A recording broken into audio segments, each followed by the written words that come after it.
Yes. So general equation of a line बच्चे बहुत ध्यान से सुनेंगे, आज भी हमारा कुछ फॉर्मूले होने वाले हैं और उन फॉर्मूले के बेस पे अगेन क्वेश्चंस होते हैं। अब देखिए लास्ट क्लास में या इससे पहले वाली एक्सरसाइज में मैं कहूँ कि हमने क्या किया था, डिफरेंट फॉर्म्स ऑफ इक्वेशन। तो एक बार स्टार्टिंग से हम करते हैं। पहला वाला हमारा स्लोप पॉइंट फॉर्म था, दूसरे वाला टू पॉइंट फॉर्म था, तीसरे वाला स्लोप इंटरसेप्ट फॉर्म था, fourth one was intercept form and fifth one was the normal form. Alright, तो चलिए अब मैं आपको बताती हूँ, अगर कोई general equation of a line होती है, अब ये तो आप 10th क्लास से पढ़ते आ रहे हैं, general equation of a line आपकी क्या होती है। देखिए मैं आपको बताती हूँ, लीनियर इक्वेशन होती है एक्स और वाई, इसमें दो वेरिएबल्स होते हैं, दो वेरिएबल्स होते हैं। In most of the cases we take x and y plus and a constant. Constant हो भी सकता है या जीरो भी हो सकता है। So this is the general equation of a line. तो ये general equation of a line है। अब मैं अगर पूछूं, अगर कोई ऐसे एक लाइन दिया आपको, सपोजिंग एग्जांपल मैं आपको देती हूँ, the line is 2x minus y plus 3 equal to 0। तो ये भी एक लाइन की इक्वेशन हो गई। General equation of a line यही कहता है कि कोई भी एक स्ट्रेट लाइन की इक्वेशन ऐसी ही होती है जिसमें वेरिएबल्स एक्स और वाई होते हैं, लीनियर होती है यानी कि डिग्री 1 में होती है। तो ये हो गई general equation of a line. अब मैं आपसे अगर पूछती हूँ इस लाइन की स्लोप क्या होगी, ठीक है, तो वो लाइन की स्लोप हम कैसे निकालेंगे, अगर कोई भी जनरल फॉर्म है, जनरल फॉर्म है कोई भी जनरल फॉर्म है, तो उसकी हम स्लोप कैसे निकालेंगे, इंटरसेप्ट कैसे निकालेंगे, वो सब मैं आपको सिखाऊंगी। ठीक है, तो अब देखो सबसे पहला ध्यान से समझते जाना, कई चीजें हैं इसमें भी, एक एक चीज ध्यान से समझते जाना। तो ये हुआ आपका स्लोप इंटरसेप्ट फॉर्म। ठीक है, तो स्लोप इंटरसेप्ट फॉर्म क्या होता है, हमने क्या किया था, स्लोप इंटरसेप्ट फॉर्म होता है y is equal to M x plus C. किया था ना हमने इससे पहले वाली एक्सरसाइज में, यानी कि जिसमें स्लोप भी होता है, स्लोप हो गई m, इंटरसेप्ट होता है, इंटरसेप्ट हो गया c। तो ये हो गई स्लोप इंटरसेप्ट फॉर्म। ये हो गया y इंटरसेप्ट के रिलेशन में, और x इंटरसेप्ट में आपका दूसरा होता है, लेकिन अभी खाली हम ये करेंगे। मान लो ये आपकी स्लोप इंटरसेप्ट फॉर्म है, तो मैं क्या करूंगी, कोई भी जनरल इक्वेशन को इसमें कन्वर्ट कर दूंगी स्लोप इंटरसेप्ट में। ठीक है, अब जनरल इक्वेशन देखो मेरी क्या है, A x plus B Y plus C equal to 0। ये कोई भी इक्वेशन मेरे को दी है, मान लो जनरल इक्वेशन, तो यहाँ से स्लोप मैं कैसे पता करूंगी इस लाइन का, मैं इसको कन्वर्ट कर दूंगी इस फॉर्म में, इसको स्लोप इंटरसेप्ट फॉर्म में कन्वर्ट कर दूंगी। कैसे, देखो इसमें अगर आप ध्यान से देखो तो इसकी फॉर्मेट किस तरीके से है, on the left hand side आपके पास y का टर्म है और बाकी सारे टर्म्स आपके राइट हैंड साइड में है। तो आप क्या करेंगे, यहाँ पे भी ऐसा ही करेंगे। जो y का टर्म है, y का टर्म आपका क्या है, b y, keep it on the left hand side and take all other terms on the right hand side. That means x का और constant term you take it on the right hand side. तो ये minus ए x minus सी हो जाएगा। अब आप देखें, अगर कंपेयर करें स्लोप इंटरसेप्ट फॉर्म में, so always you have the coefficient of y is equal to 1। तो हम यहाँ पे y का कोफिशिएंट अगर 1 करें, तो क्या करेंगे, dividing this whole equation by b। तो ये हो जाएगा, पूरी इक्वेशन को b से आप डिवाइड करेंगे, तो ये आ जाएगा आपके पास result, dividing through out by B. ठीक है, now if you compare with this form y is equal to M x plus C, तो आप देख रहे हैं यहाँ पे अगर मैं इसको इससे कंपेयर करूं, जो मेरे पास इक्वेशन आई, तो m की वैल्यू मेरे पास क्या आ गई, माइनस ए बाई बी, और c की वैल्यू क्या आई, माइनस सी बाई बी। ठीक है, so what is your m here, m आपके पास आ गया माइनस ए बाई बी, और m क्या होता है, slope, this is nothing but slope. और c की वैल्यू क्या आ गई, कैपिटल C की वैल्यू आ गई, यानी कि y इंटरसेप्ट की वैल्यू आ गई माइनस सी बाई बी। ये स्मॉल c ले लो जो कि इक्वेशन का एक कांस्टेंट है, और ये c हो गया y इंटरसेप्ट। ठीक है, तो ये इतना इंपॉर्टेंट नहीं है y इंटरसेप्ट, मतलब स्लोप। स्लोप आप देख रहे हैं माइनस ए बाई बी आ गया, यानी कि अगर रैंडमली हमें कोई भी एक इक्वेशन दी है, अब ध्यान से समझना बच्चे, दोबारा से एक्सप्लेन कर रही हूँ कि रैंडमली अगर हमें कोई भी एक स्ट्रेट लाइन की इक्वेशन दी है, यानी कि A x plus B Y plus C is equal to 0 की फॉर्मेट में दी है, और मैं पूछती हूँ उसका स्लोप क्या होगा, ठीक है, तो आप डायरेक्टली भी ये फॉर्मूला यूज कर सकते हैं, उसका स्लोप क्या होगा, माइनस ए बाई बी। यानी कि मतलब क्या हुआ, माइनस एज इट इज लगेगा. What is your a is the coefficient of x. What is your b is the coefficient of y. So the slope is minus the coefficient of x over the coefficient of y. तो simply अब directly भी कर सकते हो. अब जैसे ये example मैंने पूछा था, यहाँ पे एग्जांपल में जो इक्वेशन आपके पास 2x minus y plus 3 equal to 0, अगर मैं डायरेक्टली पूछती हूँ इस लाइन की स्लोप क्या होगी, तो आप क्या कहोगे, माइनस ए बाई बी के अकॉर्डिंग ए की वैल्यू क्या है यहाँ पे 2, बी की वैल्यू क्या है -1 और सी है 3. तो माइनस ए बाई बी के अकॉर्डिंग क्या होगी इसकी स्लोप, आप लोग बताइए. What is the slope of this line 2x minus y plus 3 equal to 0.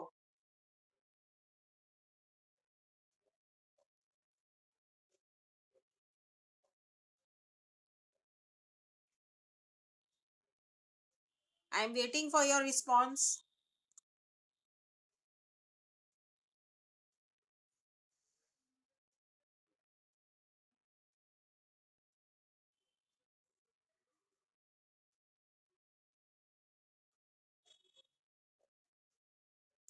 यहाँ पर लगाइए ना बच्चे, फॉर्मूला लगाइए, minus a by b formula लगाओ. Minus a upon b, minus as it is. A की वैल्यू क्या है 2, बी की वैल्यू क्या है -1, बी क्या है y का कॉफिशिएंट होता है ना. तो b क्या हुआ -1 नीचे आया, minus minus will get cancel और क्या आ गया आपके पास 2. तो इस लाइन की स्लोप क्या हुई 2. तो यही तो बात मैं आपको समझा रही हूँ जब से कि अगर डायरेक्टली कोई भी आपको स्ट्रेट लाइन की इक्वेशन दी होती है और उसका अगर स्लोप निकालना है, तो वो स्लोप का फॉर्मूला हमने यहाँ पे निकाल लिया directly, minus a by b. So minus a by b is the slope of any line which is of the form ax plus by plus c equal to 0. और अगर y इंटरसेप्ट भी पूछता है क्वेश्चन में, तो हमारा motive यही होता है, मतलब यहाँ पे हम इस एक्सरसाइज में यही करने वाले हैं, स्टैंडर्ड फॉर्म्स को जो हमने लास्ट एक्सरसाइज में फॉर्म्स करी थी उसमें कन्वर्ट कर रहे हैं. स्टैंडर्ड फॉर्म दी थी, देखो जनरल फॉर्म दी थी, उसको हमने y is equal to M x plus c form में कर लिया. फिर नेक्स्ट हम एक और फॉर्म में करेंगे, नॉर्मल फॉर्म में करेंगे, एक और में हम इंटरसेप्ट फॉर्म में करेंगे. तो बार बार हर किसी में हम ये जो जनरल फॉर्म को अब अलग अलग फॉर्म्स में कन्वर्ट कर रहे हैं. ठीक है. तो अभी इस वाले पॉइंट में जो पहला पॉइंट है स्लोप इंटरसेप्ट फॉर्म, इसमें हमने क्या किया, जो आपके पास जनरल इक्वेशन ऑफ लाइन थी उसको हमने स्लोप इंटरसेप्ट फॉर्म में कन्वर्ट किया. तो वो तो करना बहुत आसान है, कंपेयर कर करके हम उसको कन्वर्ट कर सकते हैं कि कैसे इस फॉर्मेट में लेके आए. तो हमने जब कन्वर्ट किया, y को सेपरेट कर दिया लेफ्ट हैंड साइड में विद कोफिशिएंट 1, और कंपेयर करने पे हमें पता चला कि स्लोप आ रही है माइनस ए बाई बी और y इंटरसेप्ट आ रहा है माइनस सी बाई बी. इसी तरीके से देखिए अब हम करते हैं, इसको इंटरसेप्ट फॉर्म में कन्वर्ट करते हैं. Intercept form. अब इंटरसेप्ट फॉर्म क्या होता था, लास्ट एक्सरसाइज में हमने किया था, ये सब पता होना चाहिए. इंटरसेप्ट फॉर्म होता था हमारा x by a plus y by b is equals to 1, where a and b are the x and y intercepts. ठीक है, a और b x और y इंटरसेप्ट्स होते हैं. चलो अब जो हमारी स्टैंडर्ड फॉर्म होती है general form a x plus B Y plus C equal to 0, उसको अब इस फॉर्म में करते हैं, इंटरसेप्ट फॉर्म में कन्वर्ट करते हैं. अभी ऊपर वाले पॉइंट में हमने उसको स्लोप इंटरसेप्ट फॉर्म में किया था, इस वाले पॉइंट में हम इंटरसेप्ट फॉर्म में करेंगे कन्वर्ट, क्योंकि क्वेश्चन ऐसा ही आ सकता है. सपोजिंग कोई एक जनरल इक्वेशन आपको दे दी, 2x plus 3y equal to 6 दे दिया सपोजिंग, और वो कहता है बताओ x इंटरसेप्ट क्या होगा और y इंटरसेप्ट क्या होगा. तो आप कैसे निकालोगे, अगर आपको इस फॉर्म में दी होती equation x by a plus y by b equal to 1, तो आप इजीली बता देते ना कि भाई हमारा x इंटरसेप्ट a होता है और y इंटरसेप्ट b होता है. जैसे अगर ये मेरे को दिया होता x by 3 plus y by 2 is equal to 1, अब मैं पूछती कि x इंटरसेप्ट और y इंटरसेप्ट क्या है, तो इमीडिएटली आप बता दोगे ना कि x इंटरसेप्ट 3 है और y इंटरसेप्ट 2 है. लेकिन अगर इस फॉर्म में है तो कैसे बताओगे, तो पहले इसको आप इंटरसेप्ट फॉर्म में कन्वर्ट करोगे तभी तो बता पाओगे ना. तो वो कन्वर्जन करना मैं सिखा रही हूँ, कैसे कन्वर्ट करते हैं जनरल फॉर्म से इंटरसेप्ट फॉर्म में. तो इंटरसेप्ट फॉर्म को देखिए कैसा होता है.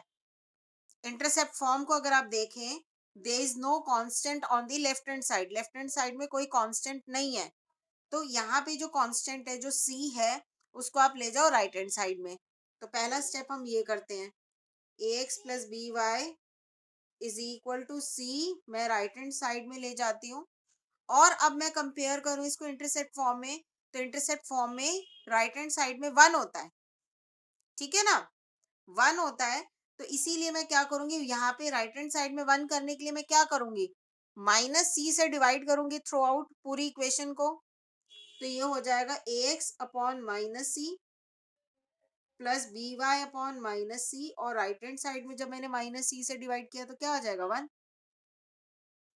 और इसको मैं क्या लिख सकती हूँ, a को मैं नीचे ले आती हूँ, क्योंकि अगर इंटरसेप्ट फॉर्म से कन्वर्ट कंपेयर करें तो x का कॉफिशिएंट 1 होता है, y का कॉफिशिएंट भी 1 होता है, जो भी सारा टर्म होती है वो नीचे होती है x के। तो मैं a को भी नीचे ले आऊंगी अगर इसके, तो क्या लिखा जा सकता है, माइनस सी बाय ए, और इधर minus c by b. So this can be written as x upon minus c by a plus y upon minus c by b is equals to 1। ऐसे आप कन्वर्ट करेंगे उसको intercept form में। अब बताइए x intercept और y intercept यहाँ पे क्या है, इस वाली फॉर्म में x इंटरसेप्ट और y इंटरसेप्ट क्या क्या है, बताइए बच्चों, बताना तो पड़ेगा सो दैट मुझे पता चले समझ में आ रहा है कि नहीं आ रहा।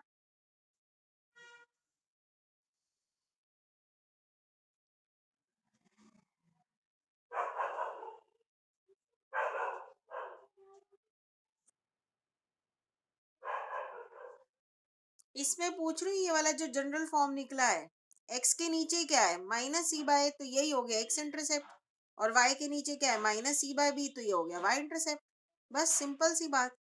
अभी हो सकता है जनरल फॉर्म है, so it seems to confusing for you people, but जब हम क्वेश्चंस करेंगे तो बहुत आसान है, ठीक है। चलो नॉर्मल फॉर्म और बता देती हूँ, उसके बाद फिर इसके बेस पे ना कुछ क्वेश्चंस कर लेंगे पहले, फिर दो फॉर्मूले और हैं, तो अभी दो फॉर्मूले ना बता के वो, क्योंकि डिफरेंट फॉर्मूले हैं वो काफी, तो वो बाद में बता दूंगी, पहले इन्हीं के बेस पे कि कैसे हम जनरल फॉर्म से एक स्टैंडर्ड फॉर्म में कन्वर्ट करते हैं, स्लोप इंटरसेप्ट फॉर्म में भी कन्वर्ट कर सकते हैं, इंटरसेप्ट फॉर्म में भी कन्वर्ट कर सकते हैं, और नॉर्मल फॉर्म में भी कन्वर्ट कर सकते हैं। तो वो उसके बेस पे हमें क्वेश्चंस करेंगे सो दैट ये चीजें आपको अच्छे से क्लियर हो जाए through questions. Don't get nervous अगर आपको नहीं समझ में आया आप लोगों को, क्योंकि कई बार होता है डायरेक्ट फॉर्मूले से नहीं समझ में आता, once you do the questions तो सारी चीजें आपको क्लियर हो जाएंगी, बट एक बार तो सुनना पड़ेगा। नॉर्मल फॉर्म क्या होता था, if you remember normal form was x cos omega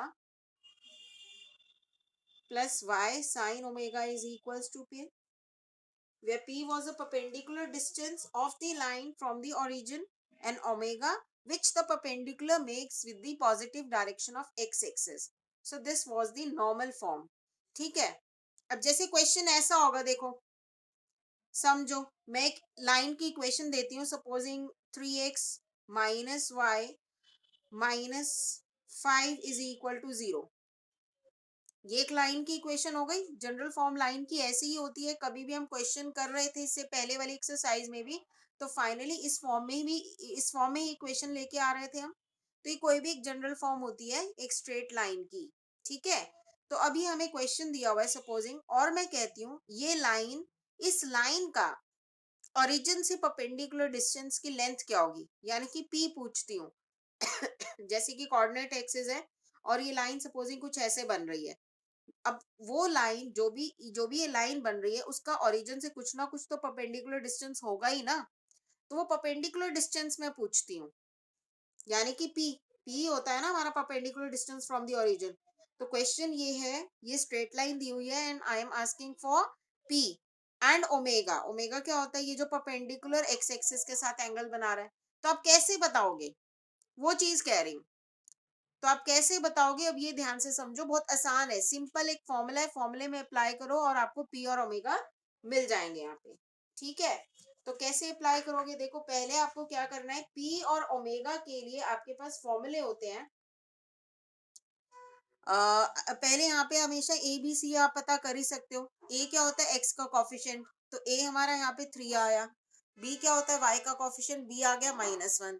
C होता है कांस्टेंट टर्म, सी हो गया -5। उसके बाद आप क्या करोगे? You always apply this formula कि कॉस ओमेगा आपका क्या होता है? +- a/√, a square plus b square. Sine omega होता है +- ये फॉर्मूला याद रखना है। देखो ए और बी की तो वैल्यू हमें पता ही चल जाएंगी, जो भी इक्वेशन दी है from there always you can find out the value of a b and c. और जब ए बी सी की जो वैल्यूज आ जाएंगी, यहाँ देखो पुट करो, सारा ए बी इन्हीं से ही तो बना हुआ है ये। तो ये सारा पुट करोगे, कॉस ओमेगा आ जाएगा, कॉस ओमेगा की वैल्यू आएगी तो वहां से ओमेगा आ जाएगा। इसी तरीके से साइन ओमेगा आएगा तो फिर ओमेगा आ सकता है। तो ओमेगा तो आपका आ गया। साइन ओमेगा का फॉर्मूला है +-b/√a² प्लस बी स्क्वायर। ये तो ओमेगा के लिए हो गए दोनों, ओमेगा निकालने के लिए। और पी निकालने के लिए क्या फॉर्मूला है? पी निकालने के लिए +-c/, ये प्लस माइनस क्यों है मैं आपको बता देती हूँ। ये पी की एडजस्टमेंट करने के लिए, कई बार पी नेगेटिव आता है, but since it is the length, perpendicular distance होता है, तो वो नेगेटिव नहीं हो सकता। तो पी को हम पॉजिटिव बना के इनको उसी हिसाब से हम साइन एडजस्ट करेंगे। तो ये जो मैंने बात बोली, वो जब क्वेश्चन करेंगे ना तब ज्यादा क्लियर होगा कि साइन की एडजस्टमेंट कैसे करेंगे। बस अभी आपको इतना सुनना है कि पी को हमेशा पॉजिटिव रहना है, क्योंकि पी इज द लेंथ और the perpendicular distance, and distance can not be negative. P हुआ +-c/√a² प्लस बी स्क्वायर। बस ये फॉर्मूले आपको ध्यान रखने हैं। नॉर्मल फॉर्म वाला ज्यादा इंपॉर्टेंट है। मैं आपको बता देती हूँ, अभी हमने 3 फॉर्म्स करे। Slope intercept form, after that intercept form, next is normal form. Normal form is more important than other forms. ठीक है, चलिए अब क्वेश्चन करते हैं, तो क्वेश्चन से आपको ज्यादा क्लियर होगा। वो टाइम सेइंग एग्जाम्पल नंबर 13 करेंगे पहले।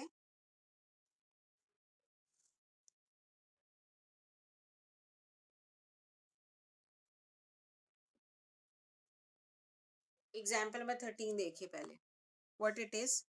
अब देखो क्वेश्चन अब आपको समझ में आने लगेगा, और जहां भी बच्चों नहीं समझ में आएगा आप मेरे से पूछ लेंगे, ठीक है, विदाउट एनी हेजिटेशन। चलो, equation of a line is this. क्योंकि फॉर्मूला नहीं समझ में आया कोई बात नहीं, लेकिन क्वेश्चंस आने चाहिए समझ में, क्वेश्चंस में कैसे फॉर्मूले अप्लाई करें वो समझ में आना चाहिए। चलो देखो, equation of a line is this. अब ये जनरल इक्वेशन दे दी ना हमें लाइन की, 3x - 4y + 10 = 0।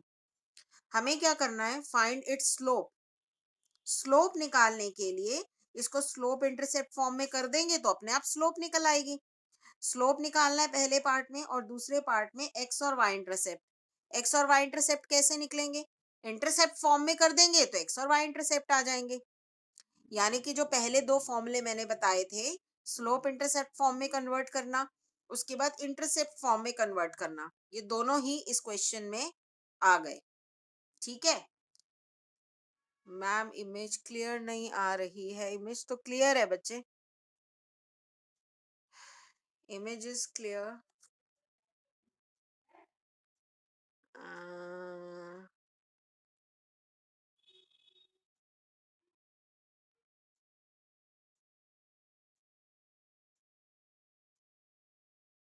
वाईफाई भी ऑन है मेरा।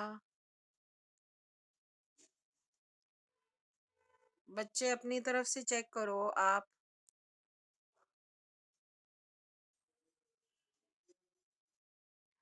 तनिष्क, इमेज क्लियर दिख रही है?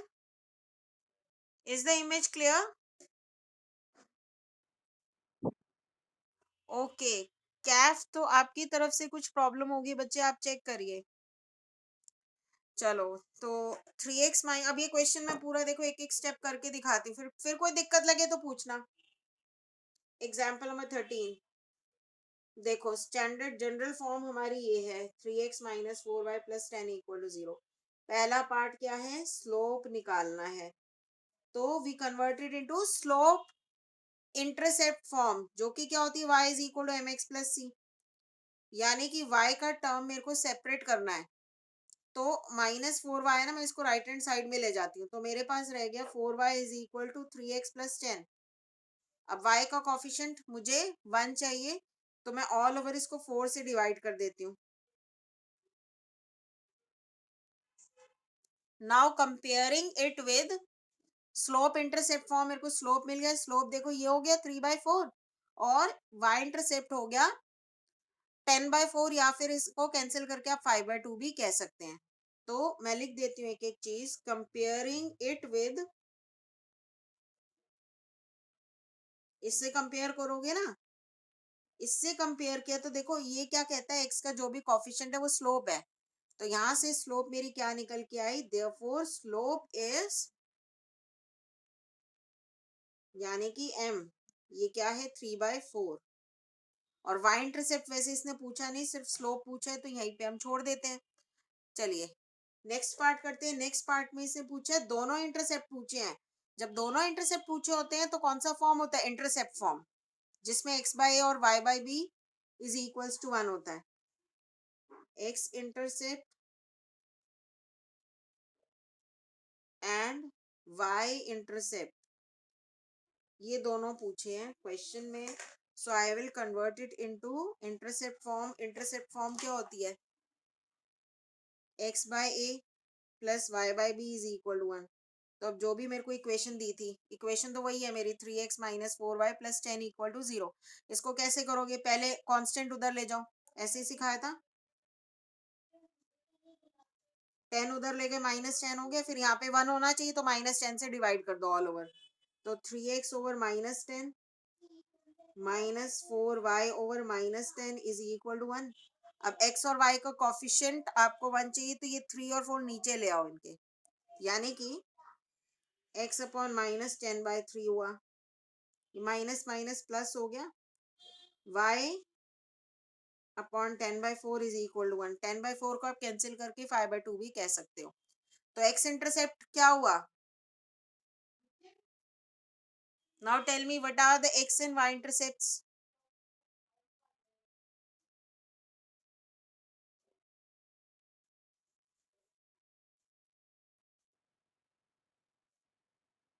yes, very good, 5 by -10/3 and 5/2. So x intercept is -10/3। बस ऐसे ही करना है आपको हर क्वेश्चन में, जो अगर पूछता है कोई भी, स्लो पूछ लिया या फिर इंटरसेप्ट्स पूछ लिए। अब एक नॉर्मल फॉर्म का क्वेश्चन आ जाएगा बस, तो मैं एक बार ब्रीफली दोबारा बता देती हूँ। जो भी इक्वेशन है, अगर स्लोप पूछी है, स्लोप इंटरसेप्ट फॉर्म में कर दो, keeping y separately on the left hand side, और उसका कॉफिशिएंट 1 होना चाहिए। फिर आप कंपेयर कर लो, स्लोप और y इंटरसेप्ट मिल जाएंगे। अगर इंटरसेप्ट पूछे हैं तो इंटरसेप्ट फॉर्म में कन्वर्ट करोगे। इंटरसेप्ट फॉर्म में कैसे करोगे, पहले कांस्टेंट राइट हैंड साइड में ले जाओ, फिर उसको 1 बना दो, और फिर x और y के कॉफिशिएंट 1 होने चाहिए। बस सिंपल सी बात। चलो नॉर्मल फॉर्म देखो, नॉर्मल फॉर्म का क्वेश्चन देखो, एग्जाम्पल नंबर 14। अब ये क्या है, रिड्यूस द इक्वेशन, इक्वेशन है √3x plus y minus 8 equal to 0 into normal form. इसको नॉर्मल फॉर्म में करना है। Find the values of p and omega. ठीक है, क्वेश्चन आ गया समझ में। तो क्वेश्चन क्या है कि आपको इसको नॉर्मल फॉर्म में कन्वर्ट करना है पहले। नॉर्मल फॉर्म कैसा, देखो एक बार आंसर में देख लो, ये x, क्योंकि नॉर्मल फॉर्म ऐसे ही होता है ना, x cos omega plus y sine omega is equal to p. तो ये नॉर्मल फॉर्म में ऐसे कन्वर्ट करेंगे। कैसे और करना कैसे वो भी बताऊंगी मैं, मतलब फाइनली आपको ऐसे फॉर्म में कन्वर्ट करना है। जब ऐसे फॉर्म में कन्वर्ट हो जाएगा तो फिर पी और ओमेगा तो आप बता ही पाओगे कंपेयर करके। तो उसने कहा है पहले नॉर्मल फॉर्म में करो इसको, फिर पी और ओमेगा बताओ। ठीक है, तो अब मैं बताती हूँ, लेकिन एक बार जो मैंने ऊपर बताया था ना वो देखो। इसके लिए देखो, मैंने यहाँ पे बताया था कॉस ओमेगा कैसे आएगा, प्लस माइनस ए बाय √a² प्लस b² करके, और साइन ओमेगा ऐसे आएगा, और p c upon √a² plus b² करके। तो अब देखो इसको नॉर्मल फॉर्म में करने का तरीका देखो।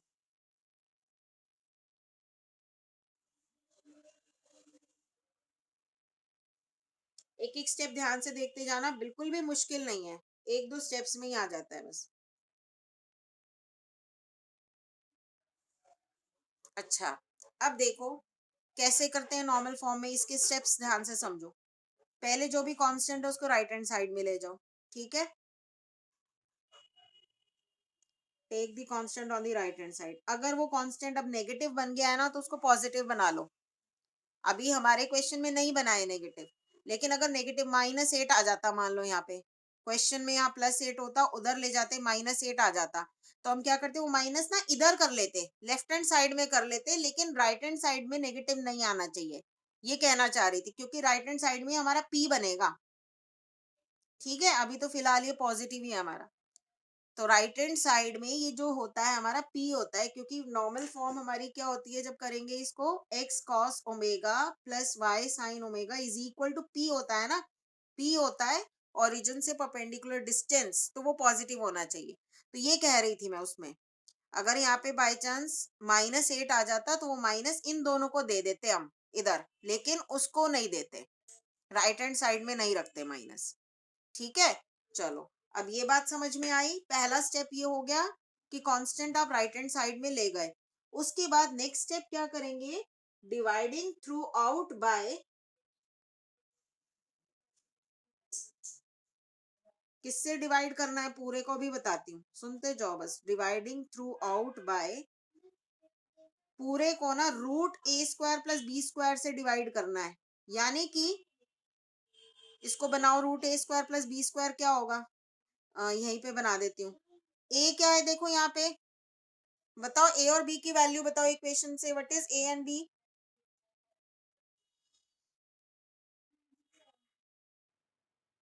यस, तो √3 का स्क्वायर इज 3 और बी 1 का स्क्वायर इज 1, √4 हो गया 2, यानी थ्रू आउट हमें 2 से डिवाइड करना है। ठीक है, तो ये हो गया √3/2। क्यों किया ऐसा हमने, थोड़ा सा बता देती हूँ। √a² + b² से क्यों डिवाइड किया, क्योंकि हमारा cos ओमेगा, sin ओमेगा और p ऐसे ही आते हैं, देखो सब में नीचे डिवाइड कर रखा है ना, a² + b² से, √a² + b² से। तो जो भी इक्वेशन है, इसलिए उसको थ्रू आउट हम a² + b² के रूट से डिवाइड करते हैं। तो ये स्टेप्स बस ध्यान रखना आप। क्या किया, पहले कांस्टेंट राइट हैंड साइड में लेके गए, उसके बाद √a² + b² जो भी आपका बनेगा ना, उससे थ्रू आउट हम इक्वेशन को डिवाइड करेंगे। तो अब हम वही करने जा रहे हैं, 2 से डिवाइड करना है पूरी इक्वेशन को। इधर हो गया 4, तो ये तो हमारा p बन गया। ठीक है, p की वैल्यू हमारी आ गई, दिस इज योर p आ गया 4। अब निकालना ओमेगा। ओमेगा कैसे निकलेगा, देखो यहाँ पे x मिस हो गया मेरा। हाँ, अब देखो ओमेगा कैसे निकलेगा, ये मेरा होता है cos ओमेगा। ठीक है, तो cos ओमेगा और ये 1/2 हो गया sin ओमेगा।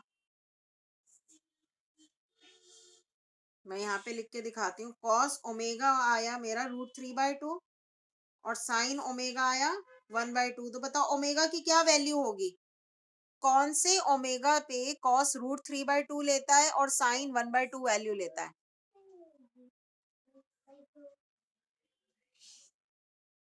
बताओ।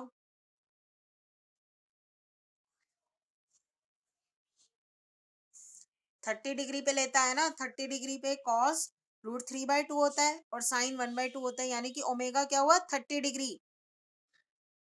तो यहाँ पे हम लिख सकते हैं p आया 4 और ओमेगा आया 30 डिग्री, और इसको नॉर्मल फॉर्म में करना था। नॉर्मल फॉर्म क्या होती है, उसी फॉर्म में लिखेंगे, x cos ओमेगा, यही होती है। तो हम लिखेंगे x cos ओमेगा मेरा 30 डिग्री आया है, प्लस y sin ओमेगा यानी sin 30 degree is equal to p मेरा 4 है। तो ये इक्वेशन नॉर्मल फॉर्म में ऐसे कन्वर्ट हुई है।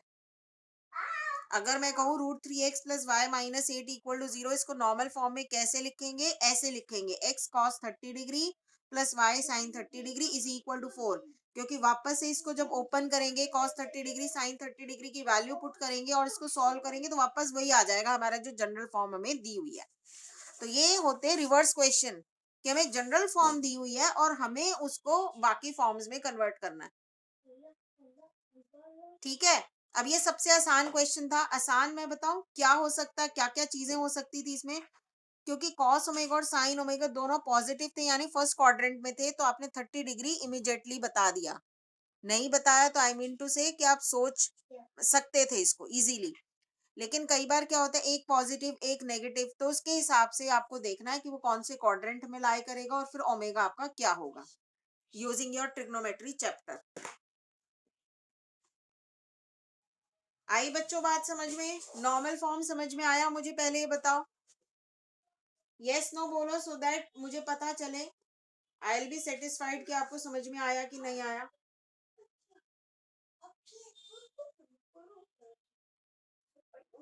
Okay Kaif, I got your message. और तुम बताओ तनिष्क, समझ में आ रहा है?